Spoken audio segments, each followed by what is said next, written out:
काय बोलतेस आई? म्हणजे जर आज मी अर्धवट जेवलो तर उद्या मला भूकच लागणार नाही. हो, आणि त्याचं राज्य म्हणजे आपली पृथ्वी. तो म्हणतो अन्नाचा सन्मान करा, त्याला वाया घालवू नका. कारण बघ ना रे बबडू, किती मुलांना पुरेसं अन्न नाही मिळत.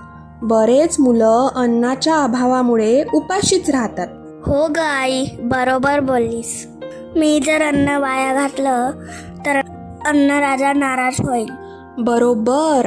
आणि जो मुलगा आपलं ताट स्वच्छ संपवतो त्याला अन्नराजा ताकद आणि चांगलं आरोग्य देतो. आई, दे जेवायला, मी जेवतो. आणि पुढल्या वेळी जितकं पोटाला लागतं तितकंच घेईल आणि पूर्ण ताट स्वच्छ संपवेन. व्हेरी गुड बाळा. आत्ता शोभतोस ना तू एक जबाबदार नागरिक.